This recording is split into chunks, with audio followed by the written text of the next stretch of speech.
Où cette folie va-t-elle s'arrêter? Cette fraternité est une lumière éthique qui guide de façon assurée. Église et bioéthique, une série proposée par la Conférence des évêques de France.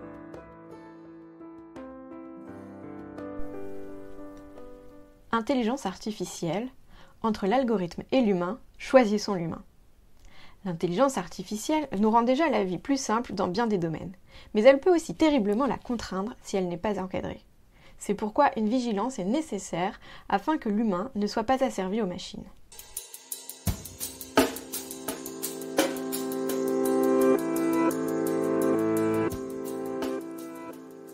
L'enjeu majeur, c'est la mise en place de principes fondateurs éthiques.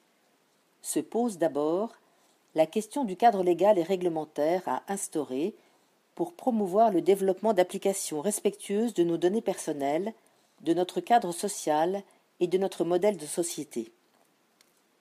Pour beaucoup, l'intelligence artificielle est une formidable occasion à saisir en termes d'économie de la connaissance, d'augmentation de la productivité, de gains de précision et de réduction des accidents dus à l'erreur humaine, lors des interventions chirurgicales et militaires par exemple. Mais cette vision technologique efface deux enjeux éthiques majeurs. D'abord, la suprématie de la machine.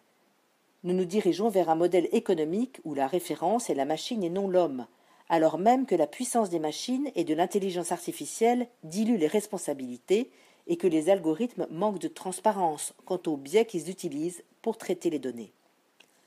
Leur conception a-t-elle toujours pour visée l'amélioration du soin et le service de la dignité humaine ? Comment s'assurer que les intérêts financiers ne primeront pas sur l'intérêt humain ? En dernier ressort, qui contrôle quoi ? Deuxième enjeu éthique, le statut de la machine. Une nouvelle classe d'objets apparaît avec les robots humanoïdes susceptibles de conduire à des formes d'attachement.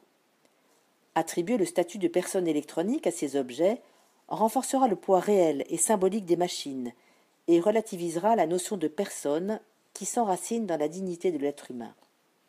De plus, c'est essentiellement sur l'aspect calculatoire que la puissance des machines opère, alors que l'homme a de nombreuses autres formes d'intelligence, rationnelle, émotionnelle, artistique, relationnelle.